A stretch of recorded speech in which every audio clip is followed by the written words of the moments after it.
छा मौत खां अॻु इंसान खे अहिड़ियूं शयूं नज़र अचनि थियूं जेके ॿियनि खे नज़र नथियूं अचनि? छा ज़िंदगीअ जे आख़िरी घड़ियुनि में माण्हू कंहिं मुख़्तलिफ़ दुनिया जो अहसासु करणु लॻंदो आहे?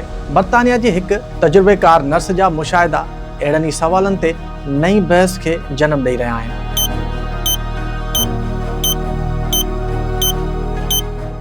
ज़िंदगीअ जे सफ़र जो आख़िरी मोड़ हिकु अहिड़ो मरहलो जंहिं बाबति हर माण्हू सोचे थो पर ॻाल्हाइण खां घणो करे कीॿाए थो। बर्तानिया में गुज़िरियल 20 सालनि खां हॉस्पिस नर्स तौरु ख़िदमतूं सरअंजाम ॾींदड़ पेनी हाकिन्स स्मिथ जो चवणु आहे त मौत जे वेझो पहुतल केतिरा ई माण्हू पंहिंजे आख़िरी लम्हनि में हिकु जहिड़ा तजुर्बा बयानु कंदा आहिनि। हू ॿुधाए थी त जॾहिं इंसान कुदरती मौत जे आख़िरी मरहले में दाख़िल थिए थो त संदसि जिस्म आहिस्ते आहिस्ते आराम जी हालत इख़्तियार करणु लॻंदो आहे। निंड वधी वेंदी आहे, आसपास जे माहौल ॾांहुं ध्यानु घटिजी वेंदो आहे ऐं मरीज़ हिकु गहरी ख़ामोशी ऐं बेख़बरी वारी कैफ़ियत में हलियो वेंदो आहे जेका तिबी लिहाज़ खां फितरी मरहलो सम्झो वञे थो।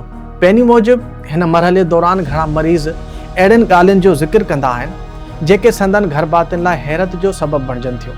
के चवंदा आहिनि त हू पंहिंजनि फ़ौत थियल मिटनि माइटनि खे ॾिसी रहिया आहिनि त के वरी कंहिं नए सफ़र या रवानगी जी तयारी बाबति ॻाल्हाईंदा आहिनि। दिलचस्प ॻाल्हि इहा आहे त नर्स जे मुशाहिदे मूजिबि उन्हनि मां केतिरा ई माण्हू ख़ौफ़ बदिरां सुकून ऐं एतमिनान महसूसु कंदा आहिनि ॼण हू कंहिं अणॼातल पर पुरअमन मंज़िल ॾांहुं रवाना थी रहिया हुजनि। पेनी हाकिन्स स्मिथ जो चवणु आहे त समाज में मौत बाबति खुली ॻाल्हाइण जो रवाज घटि हुजण सबबि माण्हू हिन फितरी अमल खां वधीक डिॼनि था। संदसि ख़्याल में मौत खे नाकामी न पर ज़िंदगी जे हिकु अणटर हक़ीक़त तौरु क़बूल करणु घुरिजे।